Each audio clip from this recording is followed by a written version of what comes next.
Okay எதுக்கு big pass team இந்த அளவுக்கு சப்போர்ட் பண்றாங்க அப்படின்றது கிளியரா புரிஞ்சு போச்சு. ஏன்னா டாஸ்க் முடிஞ்சதுக்கு அப்புறம் இந்த அளவுக்கு கண்டென்ட் வருதுல, இதுதானே உங்களுக்கு வேணும். யோசிச்சு பாருங்க, ராணவன்ற ஒரு பயபுல இந்த மாதிரி ஒரு விஷயம் பண்ணலனா இவ்வளோ கண்டென்ட் வருமா, இவ்வளோ பஞ்சாயத்து வருமா அப்படின்ற மாதிரி தான் கேட்க தோணுது. பிக் பாஸ் டீமுக்கு என்ன தேவையோ அதை வந்து ராணுவ கொடுக்கறதுனால ராணுவ வந்து முடிஞ்ச அளவுக்கு எந்த அளவுக்கு பேக் பண்ண முடியுமோ அந்த அளவுக்கு பிக் பாஸ் டீம் வந்து பேக் பண்றாங்க அப்படின்ற மாதிரி தான் எனக்கு என்ன தோணுதுங்க. பயபுல அந்த பயபுல பண்ண ஒரு சம்பவம் தான் பார்த்தீங்கன்னா இப்போ வீடியோ கதிங்களே நிற்குது.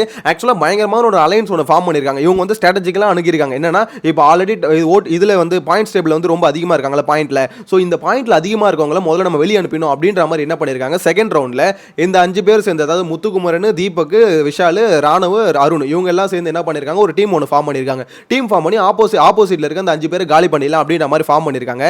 இப்போ அந்த டீம் ஃபார்ம் பண்றதுல ஆக்சுவலா ஒரு பெரிய பஞ்சாயத்து. தேர்ட் ப்ரோமோல பாத்துருப்பீங்க, மஞ்சரி வந்து முத்துக்குமரனை போட்டு பயங்கரமா நோண்டிக்கிட்டே இருக்காங்களே. அதுக்கான காரணம் என்னன்னு பாத்தீங்கன்னா, மஞ்சரிக்கு அவ்வளவு காண்டு. ஏன்னா முத்துக்குமரன் நம்மளை கழட்டி விட்டானே, நம்மளும் ஒரு பாயிண்ட்ல தானே இருக்கோம், நம்மளை கழட்டி விட்டு அவங்க ஒரு டீம் ஃபார்ம் பண்ணிட்டானே அப்படின்ற மாதிரி காண்டு அவங்களுக்கு பயங்கரமா வந்துருச்சு. சோ அந்த காண்ட்ல தான் பாத்தீங்கன்னா மொத்தமா கொட்டிக்கிட்டு இருக்காங்க. அது எப்படி நானும் தானே வரேன்னு சொன்னேன், என்ன கழட்டி விட்டு தானே போனேன், அதனால தான் அவங்க கேக்குறாங்க, நீ வந்து ஜீரோல இருக்கீங்கன்னு சொல்லிட்டு டீம் ஃபார்ம் பண்ணீங்களா இல்ல ஸ்ட்ரென்த் வேணும்னு சொல்லிட்டு டீம் ஃபார்ம் பண்ணீங்களா அப்படின்ற மாதிரி கேக்குறாங்க. ரயனுக்கும் என்ன காண்டுனா, ஆக்சுவலா இவனுங்களா சேர்ந்து நம்மள அடிச்சிட்டாங்களே அப்படின்ற மாதிரி காண்ட் இருக்கு. என்ன மேட்டர்னா, ஆக்சுவலா பாயிண்ட் டேபிள் அதிகமா இருக்கவங்கள தாக்கணும்னு பிளான் பண்ணிருக்காங்க. கூடவே சேர்ந்து இப்போ 5 பேர், அவங்க வந்து 5 பேரா இருக்காங்க, நம்மளும் சேர்ந்து 5 பேரா போகணும் அப்படின்னு சொல்லிட்டு ஒரு டீம் ஒன்று ஃபார்ம் பண்ணிருக்காங்க. ஆக்சுவலா இந்த டீம் ஃபார்ம் பண்ணுறது கரெக்டா தப்பான்னு கேட்டீங்கன்னா, என்ன பொறுத்த வரைக்கும் டீம் ஃபார்ம் பண்ணுறது தப்பு தான். ஏன் சொல்றேன், ஆக்சுவலா இவங்க ஸ்ட்ராட்டஜிக்கலா பாத்தீங்கன்னா உங்களுக்கு காலி பண்ணணும்னு சொல்லி டீம் ஃபார்ம் பண்றாங்க. ஆனா என்ன பொறுத்த வரைக்கும் எதுக்கு டீம், இண்டிவிஜுவலாவே மொத்தமே ஆடிட்டு போயிடலாம். இருந்தாலும் என்ன பண்றது, ஓகே டீம் ஃபார்ம் பண்ணி அந்த பாயிண்ட் ரொம்ப அதிகமா இருக்காங்களா அவங்கள வந்து தூக்கணும், ரயனை முதல்ல தூக்கணும் அப்படின்ற மாதிரி தான் பிளானே போட்டிருக்காங்க. ஸோ இந்த பிளான் படி எல்லாமே நடந்திருக்கு. கடைசியில் பார்த்தீங்கன்னா அந்த 5 பேரை ஃபர்ஸ்ட் தூக்கிட்டு இருக்காங்க. தூக்குனதுக்கு அப்புறமா கடைசியில் இந்த 5 பேர் இண்டிவிஜுவலாக ஆடணும்னு சொல்லிட்டு ஒரு பிளானிங்கை போட்டிருக்காங்க. இந்த பிளானிங்கை போட்டுட்டு 5 பேருக்கும் பசர் அடிச்சோன்னே ராணுவ பைபிள் வந்து சுற்றியை தனியாக எடுத்துட்டு அதுக்கப்புறம் ஒரு வேலை ஒன்று பண்ணியிருப்பாரு. அதுதான் நீங்கள் ப்ரோமோல எல்லாருமே பார்த்துருப்பீங்க. ஸோ இதில் பிரச்சனை என்னன்னு பார்த்தீங்கன்னா, ராணுவ வந்து அந்த சுற்றி எடுத்துட்டு இப்போ வந்து சுற்றியில் பெல் அடிச்சது அதெல்லாம் கூட பிரச்சனை இல்லை. இப்போ அருண் கிட்ட அது கொடுத்தது வந்து பார்த்தீங்கன்னா முத்துக்குமரன் வந்து கேட்குறாரு, அருண் அவர் தான் சுற்றி கொடுக்குறாரா, நீங்கள் எதுக்கு வாங்கி அடிச்சிங்க, அந்த இடத்துல ஹோல்ட் பண்ணியிருக்கணும்ல, நம்ம டீல் பண்ணி என்னது, அதுக்கப்புறம் இண்டிவிஜுவல் கேம் தானே அப்படின்ற மாதிரி கேட்கும்போது ராணுவ என்ன சொல்ல, இப்போ நான் இண்டிவிஜுவல் கேம் தான் அண்ணன், நான் வந்து பார்த்தீங்கன்னா அருண் கூட எந்த ஒரு டீலுமே போடலை, தனியாக நாங்கள் தனிப்பட்ட முறையில் எந்த ஒரு டீலுமே போடல அப்படின்ற மாதிரி சொல்கிறாப்புல. முத்துக்குமரன் இந்த பக்கம் ஜாக்லின் இவங்களாம் என்ன கேட்குறாங்க, டீல் போடலன்னா அப்போ நீங்கள் 2 பேரும் பண்ணது என்ன, பார்க்கும்போது 2 பேரும் ஒன்று சேர்ந்து இப்போ முத்துக்குமரன் அவுட் பண்ண மாதிரி தான் இருக்குது அப்படின்ற மாதிரி கிளியராக அங்கே வந்து ஆக்சுவலாக பார்க்கும்போது அதுதான் ஆப்வியஸாக தெரியுது. ஆனால் அருண் என்ன சொல்றேன், நாங்க அந்த மாதிரி பேசிக்கவே இல்லை அப்படின்ற மாதிரி சொல்றேன். எனக்கு தெரிஞ்சு அருண் சொல்றது ஒரு வகையில் உண்மை மாதிரி தான் இருக்கு. ஆனா ராணுவ பயபுல வந்து பாத்தீங்கன்னா அவரு என்ன சொல்றாரு, என் போட்டோ யார்கிட்ட இருக்கோ அவங்க கிட்ட சுத்தியே கொடுக்க கூடாதுன்னு நினைச்சேன் அப்படின்ற மாதிரி ராணுவ சொல்றாப்ல. ஆனா அங்க பார்க்கும்போது பாத்தீங்கன்னா முத்துக்குமரன் போட்டோ பார்த்தோன்னு கொடுத்துட்டார்ல, அதான் முத்து கேட்கிறாரு, இப்போ இந்த இடத்துல டீம் தானே வருது, என் போட்டோ பார்த்தோன்னு நீ சுத்தியே கொடுக்குறனா, அப்ப அது காரணம் என்னது, அப்ப முத்து அவுட் ஆனா பரவாயில்ல அப்படின்னும் போது நீங்க 2 பேரும் டீம் போட்டீங்க தானே. ஸோ இதுதான் இங்க இருக்கக்கூடாது, இண்டிவிஜுவலா அவன் போய் எடுத்து அவன் சுத்தியில் எடுத்து அடிச்சாதான் அது வந்து இண்டிவிஜுவல் கேம், நம்ம அதுதானே பேசணும், பேசுனதை நீ மீறிட்ட அப்படின்ற மாதிரி ராணுவ பார்த்து கேட்கிறாரு. உடனே இங்க தான் பாத்தீங்கன்னா ராணுவ காண்டாவது, முத்து இந்த மாதிரி எத்திக்கலா இல்ல அப்படின்னு முத்து சொல்லிட்டாரு. சோ இந்த இடத்துல ராணுவ சமகாண்டாயிட்டப்ல, அது எப்படி எத்திக்கலா இல்லன்னு நீ சொல்லுவே, நான் என்னோட கேம் ஆடினேன், அது வந்து தப்புலாம் இல்லை அப்படின்ற மாதிரி ராணுவ ஆர்கியூ பண்றாரு. இந்த பக்கம் பாத்தீங்கன்னா ஜாக்லின் எல்லாம் சேர்ந்து பாத்தீங்கன்னா பயங்கரமா கத்திட்டு இருக்காங்க.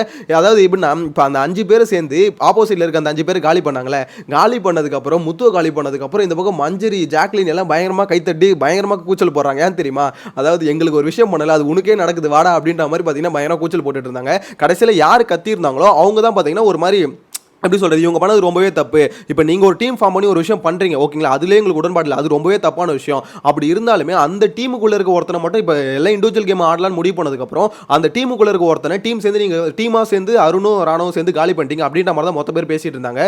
இன்னொரு முக்கியமான மேட்டர், தீபக் பார்க்க சொல்ல பயங்கரமா இருந்ததுங்க. லைவ் எத்தனை பேர் பார்த்தீங்கன்னு தெரியல, அதுல வந்து முத்துக்குமரன் அவுட் ஆயிருப்பார்ல, அடுத்த ரவுண்ட்ல வந்து பாத்தீங்கன்னா தீபக் ஓடியாந்து வந்து பெல் அடிச்சிருப்பாரு, அந்த இடத்துல அருண் போட்டோ வச்சிருப்பாரு, அப்படியே முத்துக்குமரன் பார்த்து வந்து இது உனக்காக தாண்டா அப்படின்ற மாதிரி ஒரு மாதிரி சைகை அவனுக்கு காமிச்சிருப்பார்ல, வேற லெவல் இருந்தது. உண்மையில சொல்றேன், அந்த வயசு என்ன, அந்த வயசுக்கு வந்து அந்த அளவுக்கு வந்து எப்படி சொல்றது, அவருக்கு சமகாண்டு முத்துக்குமரன் தூக்குது, ஏன்னா பிளான் பண்ணி தூக்கிட்டானுங்க அப்படின்ற மாதிரி தீபக்கும் சமகாண்டு. ஸோ இவங்களை வச்சு செய்யணும் அப்படின்னு அவர் மனுஷன் முடிவு பண்ணிட்டாப்ல. அடுத்த ரவுண்ட்லேயே பார்த்தீங்கன்னா அருண் வந்து அவுட் பண்ணிட்டாப்ல. அதுக்கு அடுத்த ரவுண்ட்ல வந்து விஷால் வந்து தீபக் தூக்கி விடாரு, அது வேற சம்பவம் வச்சுக்கோங்களேன். அதே மாதிரி இப்போ தீபக் எப்படி முத்துக்குமரனை பார்த்து பண்ணாரோ இது உனக்காக தான் அப்படின்ற மாதிரி, அதே மாதிரி விஷால் என்ன பண்ணாரு, அடுத்த ரவுண்ட்ல வந்து தீபக் தூக்கிட்டு அருணை பார்த்து சொன்னாரு இது உனக்காக தான் அப்படின்ற மாதிரி சொன்னாரு. ஸோ ஒவ்வொருத்தரும் மாறி மாறி பார்த்தீங்கன்னா அவங்களுக்குள்ள இருக்க காண்டை வந்து வெளிப்படுத்திட்டாங்க. இருந்தாலும் தீபகை பார்க்கும்போது இந்த வயசுல ஆக்சுவலாக இந்த வயசுல வந்து ஓகே அவருக்கு வந்து ஒரு காண்டு வந்துருச்சு, ஹிட் ஆயிடுச்சு, இந்த மாதிரி சேர்ந்து ஒரு பிளான் பண்ணிட்டானுங்க அப்படின்ற மாதிரி, அந்த ஹிட்டான காரணத்துக்காக பார்த்தீங்கன்னா அவ்வளோ பவர் போட்டு வந்து ஓடி வந்தார் அப்படின்னு பார்க்கும்போது உண்மையில மாசம் இருந்ததுங்க. லைவ் பார்க்கும்போது சம மாசம் இருந்தது. இந்த இடத்துல இப்போ ரயனுக்கும் முத்துக்குமரனுக்கும் ஒரு டஃப் வருது இல்லை, அதுக்கான காரணம் என்னன்னு பார்த்தீங்கன்னா இப்போ இந்த 5 பேர் சேர்ந்து அலையன்ஸ் ஃபார்ம் பண்ணாங்களே, அது முத்துக்குமரன் டீம். ஸோ இந்த டீம் அலையன்ஸ் ஃபார்ம் பண்ணது வந்து பார்த்தீங்கன்னா பவித்ராக்கு உடன்பாடு இல்லை. ஏன்னா எதை பேசிஸில் நீங்கள் அலையன்ஸ் ஃபார்ம் பண்ணீங்க அப்படின்னு நம்ம கேட்டுட்டு இருக்காங்க. ஏமா அலையன்ஸ் ஃபார்ம் பண்ணுறதே ஒரு தப்பு தான்மா, அவனுங்க ஒரு விஷயம் பண்ணிட்டானுங்க ஓகேவா, அதில் என்னமோ நோண்டி இப்போ எப்படி ராணுவம் எப்படி நோண்டுறது எனக்கு என்னமோ கேம் முடிஞ்சதுக்கப்புறம் தேவையில்லாத வேலைன்னு தோணுது. இருந்தாலும் ஒரு கண்டென்ட் அது மூலியமாக கிரியேட் ஆகுதுன்னு பிக் பாஸ் டீமுக்கு ஜாலியாக இருக்கும். மற்றபடி யோசிச்சு பாருங்களேன், அதாவது முடிஞ்சிருச்சு, அருண் வந்து பார்த்தீங்கன்னா முத்துக்குமரன் அவுட் பண்ணிட்டாரு, எல்லாம் முடிஞ்சிருச்சு, அதுக்கப்புறம் ஏன்னா அதை கலரிட்டு இருக்கீங்க அப்படின்ற மாதிரி தான் தோணுது. இந்த இடத்துல பார்த்தீங்கன்னா அந்த 5 பேர் கொண்ட குழு வந்து பார்த்தீங்கன்னா பவித்ராக்கு பிடிக்கல. ஏன்னா நானும் 2 பாயிண்ட் தான் இருக்கேன், அதே மாதிரி பார்த்தீங்கன்னா அருணும் ராணுவம் 2 பாயிண்ட் தான். ஸோ அப்படி இருக்கும்போது என்ன எதுக்கு எல்லாம் சேர்ந்து அவுட் பண்ணாங்க, அது ஃபேராகவே இல்லையா அப்படின்ற மாதிரி சொல்லிட்டாங்க. இங்கே முத்துக்குமரன் அதுக்கு எக்ஸ்ப்ளனேஷன் என்ன கொடுக்குறாங்க, நாங்கள் 5 பேர் சேர்ந்து ஒரு அலைன்ஸ் ஒன்று ஃபார்ம் பண்ணிட்டோம். ஸோ ஃபார்ம் பண்ணிட்டு இதுதான் பண்ண போகிறோம்னு முடிவு எடுத்தாச்சு. இது முடிவு எடுத்ததுக்கு அப்புறமா நாங்கள் எப்படி அதுலேருந்து பேக் அடிக்க முடியும். ஸோ அதனால தான் உங்கள் 5 பேர் தூக்கணும் முடிவு பண்ணியாச்சு, அந்த 5 பேர் முதல்ல தூக்கிட்டோம் அப்படின்ற மாதிரி சொல்கிறாங்க. இந்த இடத்துல தான் மஞ்சரி கேட்குறாங்க, எதை பேசிஸில் நீங்கள் வந்து இந்த டீமை ஃபார்ம் பண்ணீங்க அப்படின்னு கேட்கும்போது நாங்கள் வந்து இப்போ 3 பேர் வந்து 0ல் இருக்கோம். தீபக்கு, முத்துக்குமரன், அதுக்கடுத்து விஷால், இவங்க 3 பேர் 0ல் இருக்காங்க. ஸோ 0ல் இருக்கும்போது நாங்கள் 3 பேர் சேர்ந்து ஒரு டீம் ஃபார்ம் பண்ணலாம்னு நினச்சோம். அதே மாதிரி விஷால் வந்தா அருண் வந்து வராம இருக்க மாட்டார், 2 பேரும் ஒண்ணா தான் வருவாங்க அப்படின்ற ரீசன் கோசம் அருணை கூப்பிட்டது. சரி கூட வந்து ராணுவையும் அப்படியே கூப்பிட்டுக்கிட்டோம் அப்படின்ற மாதிரி சொல்றாப்ல. இங்க தான் பாத்தீங்கன்னா ரயன் போது கேள்வி கேட்கறாப்ல. சரி ஓகேப்பா, இந்த விஷால் வந்தா அருண் வந்து வரமாட்டாருன்னு எப்படி நினைக்கிற அப்படின்ற மாதிரி கேட்கும்போது விஷால் வந்தார். விஷாலை கூப்பிட்டு வச்சு பேசினாங்க. விஷால் நீ வந்து அருண் இல்லாம வரமாட்டேன்னு சொன்னி அப்படின்னு கேட்கும்போது ரயன் என்ன சொல்றாரு, அவன் தான் அந்த பாரு விஷால் சொல்லிட்டானே, அதுதான் அருண் இல்லாம அவன் தான் வரதுக்கு ரெடியா இருக்கானே, அப்புறம் எதுக்கு இந்த மாதிரி பண்ணேன்னு சொல்லிட்டு முத்துவ கேள்வி கேட்கறாப்ல. முத்துக்குமரன் நாங்கள் எக்ஸ்பிளனேஷன் கிளியரா கொடுக்குறாப்ல. இருந்தாலும் இங்க வந்து பாத்தீங்கன்னா ரயன் வந்து ஒத்துக்க மாட்டாரு. என்னன்னா ஆக்சுவலா விஷால் வந்தா அருண் வருவாரு அப்படின்ற மாதிரி எனக்கு நான் நம்பிட்டு இருந்தது. விஷால் கூப்பிட்டா அருண் வந்து வராம இருக்க மாட்டாப்ல, 2 பேரும் ஒண்ணா தான் விளையாடுவாங்க அப்படின்றது நான் நம்பிட்டு இருந்தது அப்படின்ற மாதிரி முத்துக்குமரன் சொல்றாப்ல. உண்மை என்னன்னு பாத்தீங்கன்னா அது அப்படிதான். ஆக்சுவலா விஷால் மட்டும் வந்து இருந்தாருன்னு வச்சுக்கோங்களேன், அருண் வந்து விஷால் வந்து விட்டு கொடுத்துருப்பாரு அப்படின்னு பார்க்கும்போது இல்ல, கண்டிப்பா விட்டு கொடுக்க மாட்டாங்க. கண்டிப்பா பாத்தீங்கன்னா இங்க எப்படி ராணுவம் எப்படி பண்ணுவாரு, இந்த டீம்ல இருந்துகிட்டு அந்த டீமுக்கு சாதகமாக ஸ்பை வேலை பார்ப்பார்ல, அதே மாதிரி தான் விஷாலும் பண்ணிருப்பாரு. மேக்ஸிமம் அந்த மாதிரி தான் போயிருக்கும். ஸோ இந்த இடத்துல பாத்தீங்கன்னா முத்துக்குமரன் என்ன நினைச்சிருக்காரு, நான் வந்து விஷாலை கூப்பிட்டா கண்டிப்பா அருண் கூட வருவார், 2 பேரும் அவ்வளவு ஜிகிடி தோஸ்து, ஸோ விட்டுட்டு வரமாட்டாங்க அப்படின்ற மாதிரி நினைச்சேன். அது மட்டும் இல்லாமல் 5 பேரும் தேவைப்படுது அப்படின்னும் போது சரி ஓகே அருணையும் கூப்பிட்டுக்கலாம் அப்படின்னு நம்ம நினைச்சேன். ஸ்ட்ரென்த்துக்காக நாங்கள் வந்து அருணை கூப்பிடல அப்படின்னு நம்ம முத்துக்குமரன் சொல்ல, இங்கே வந்து ரயன் என்ன சொல்றாப்ல, ஸ்ட்ரென்த்துக்காக தான் நீ கூப்பிட்டீங்க, 5 பேர் சேர்ந்து இந்த பொண்ணுங்களை வந்து நீங்க அவுட் பண்ணிட்டீங்க அப்படின்ற மாதிரி ரயன் சொல்லிட்டு இருக்காப்ல. ஆக்சுவலாக மேட்டர் என்னன்னு பார்த்தீங்கன்னா டீம் ஃபார்ம் பண்ணணும் தப்பு, டீம் ஃபார்ம் பண்ணுறதே தப்புனா இது பண்ணது எல்லாமே தப்பு ஓகேங்களா. இதில் ஸ்ட்ரென்த்துக்காக கூப்பிட்டா என்ன, இல்லை 0 பாயிண்ட்ல இருக்கிறதுக்காக கூப்பிட்டா என்ன. இப்போ மஞ்சரிக்கு என்ன காண்டுனா நம்மளை சேர்த்துக்கலையா அப்படின்ற காண்டு வந்து மஞ்சரிக்கு இருக்கு ஆப்வியஸா. ஏன்னா அந்த டீம்ல வந்து பார்த்தீங்கன்னா மஞ்சரிக்கு 1 பாயிண்ட் தான் இருக்கு, 1 பாயிண்ட்ல இருக்காங்க. ஸோ அதில் வந்து அருணும் ராணுவும் பார்த்தீங்கன்னா 2 பாயிண்ட்ல இருக்காங்க. ஸோ 2 பாயிண்ட் இருக்கவங்களை உங்க டீம்ல வச்சிருக்கீங்க. அப்படி இருக்கும்போது என்ன ஏன்னா சேர்த்துக்கல அப்படின்ற காண்டு மஞ்சரிக்கு இருக்கு. அந்த காண்டில் தான் பார்த்தீங்கன்னா மொத்தமாக போது முத்துக்குமரனை போட்டு லாக் பண்ணி கொட்டிட்டு இருக்காங்க.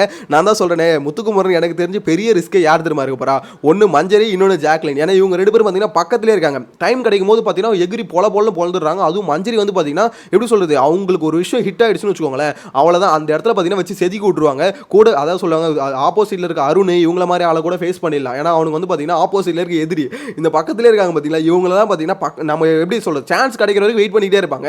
அந்த சான்ஸ் கிடைச்சதுன்னு வச்சுக்கோங்களேன் எகிரி செஞ்சு விட்டுருவாங்க. அதுதான் பார்த்தீங்கன்னா இப்போ மஞ்சரி வந்து பண்ணிக்கிட்டு இருக்காங்க. ஏன்னா அவங்களுக்கு பயங்கர காண்டாயிடுச்சு. என்ன எதுக்கு அவங்க டீம்ல ஏன்னா கேட்டிருக்காங்க போல, இந்த மாதிரி டீம்ல வந்து இல்லை நாங்கள் ஆல்ரெடி டீம் போட்டுக்கிறோம் அப்படின்னு நம்ம சொல்லிட்டு இருக்காரு போல. ஸோ அந்த காண்டு வந்து பார்த்தீங்கன்னா மஞ்சரிக்கு பயங்கரமா இருந்துகிட்டே இருக்கு. பவித்ராக்கு என்ன காரணம்னா இப்போ என்ன எதுக்கு அவுட் பண்ணாங்க எல்லாரும் சேர்ந்துக்கிட்டு அப்படின்னு நம்ம சொல்றாங்க. ஓப்பனா ஒன்று சொல்லவா, பவித்ரா அதுக்கடுத்து சௌந்தர்யா இவங்களுக்குலாம் ஒரு பாயிண்ட் வருது இல்லை, உண்மையிலே சொல்றேன் நோவாவும் நோம்பு கும்பிட்றாங்க அப்படின்ற மாதிரி தோணுது. ஏன் தெரியுமா, இவங்க வந்து டாஸ்க்ல விளையாடலான்னு கேட்டீங்கன்னா விளையாடுறாங்க இல்லைன்னு சொல்ல. ஆனால் பிரச்சனை என்னன்னு பார்த்தீங்கன்னா இப்போ ரயன் வந்து ஃபுல் எஃபர்ட்டை போட்டு என்ன பண்ணிடுறான், பாய்ஸ் எல்லாரையும் அவுட் பண்ணிடுறான். பாய்ஸ் எல்லாருமே பார்த்தீங்கன்னா பயங்கரமாக எஃபர்ட் போடுறானுங்க. என்ன மேட்டர்னா இவங்களுக்குள்ள அடிச்சுக்கிட்டு எல்லாருமே பார்த்தீங்கன்னா எஃபர்ட் போட்டு அவுட் ஆகிட்டு போயிட்டு இருக்கானுங்க. இந்த இடத்துல இப்போ என்ன ஆகுதுன்னா இவங்கெல்லாம் வெளியே அனுப்பணும்னு சொல்லிட்டு ரயன் முத்துக்குமரன் இவங்களுக்குள்ள அடிச்சுக்கிறாங்க. இந்த இடத்துல இருக்க இது பவித்ரா ஆகட்டும் சௌந்தர்யா ஆகட்டும் இவங்களுக்குலாம் 4 பாயிண்ட் 2 பாயிண்ட் எங்கேருந்து வருது, ஏன்னா இவங்களுக்குள்ள அடிச்சுக்கிறதால அவங்க சொகுசா பார்த்தீங்கன்னா பாயிண்ட் எடுத்துட்டு போயிட்டாங்க. இதுதான் நடந்ததுங்க. ஃபேர்னு ஒரு விஷயம் நடந்ததுன்னு வச்சுக்கோங்களேன். ஃபேராக ஒரு விஷயத்தை பார்க்கணும்னா உண்மையிலே அங்கே ஹார்ட் ஒர்க் பண்ணி விளையாடுற பசங்க வந்து பார்த்தீங்கன்னா அவங்களுக்குள்ள அடிச்சுட்டு வெளியே போயிடுறாங்க. இந்த எப்படி சொல்லுது, சௌந்தர்யாவும் சரி பவித்ராவும் சரி இவங்க ஜம்முன்னு பார்த்தீங்கன்னா அந்த பாயிண்ட் எடுத்துட்டு போயிட்டாங்க. ஃபர்ஸ்ட் ரவுண்ட்லேயே அதான் நடந்தது. யோசிச்சு பாருங்களேன், ரயனுக்கு 5 பாயிண்ட் வந்தது, சௌந்தர்யாவுக்கு 4 பாயிண்ட் வந்தது, பவித்ராவுக்கு 2 பாயிண்ட் வந்தது, ஜாக்லினுக்கு 3 பாயிண்ட் வந்தது, அதுக்கடுத்து 1 பாயிண்ட் வந்து பார்த்தீங்கன்னா மஞ்சரிக்கு வந்தது. ஸோ இவங்க ஒரு பையன் மிச்சம் எல்லாருமே இவங்களுக்கு வந்து பாயிண்ட் வந்தது என்ன காரணம், மிச்சம் இருக்க பசங்களெல்லாம் பார்த்தீங்கன்னா ரயன் அடிச்சு வெளியே துரத்தி விட்டான். வெளியே பற்றி விட்டோன்னு என்ன ஆகுது, இவங்களாம் நம்மளுக்கு பிரச்சனை இல்லை அப்படின்னு நினைச்சதால இப்போ இவங்களாம் ஈஸியாக அந்த 1 பாயிண்ட் 2 பாயிண்ட் 4 பாயிண்ட் வரைக்கும் இவங்க ஈஸியாக எடுத்துட்டாங்க. பசங்க வந்து பார்த்தீங்கன்னா அடிச்சுக்கிட்டு அவங்களுக்கு அடிச்சுட்டு கடைசியில் 0 பாயிண்ட்ல உள்ள சுற்றிட்டு இருக்காங்க அப்படின்னு நம்ம தோணுது. எங்கே போய் முடிய போகுதுன்னு தெரியல. நான் ஆல்ரெடி சொன்ன விஷயத்தை திருப்பி சொல்றேன். இந்த டிக்கெட் டு ஃபினாலே பொறுத்த வரைக்கும் இதில் ஜெயிக்க போகிறது ஒன்று விஷால், அருண், அதுக்கு ராணுவ, இவங்க 3 பேரில் ஒருத்தர் தான். இதை திருப்பி சொல்றேன், நோட் பண்ணி வச்சுக்கோங்க. சேனலை ஃபர்ஸ்ட் பார்த்தீங்கன்னா மறக்காம சப்ஸ்கிரைப் பண்ணி வச்சுக்கோங்க. இன்னைக்கு ரிவ்யூல மீட் பண்ணலாம். Bye by.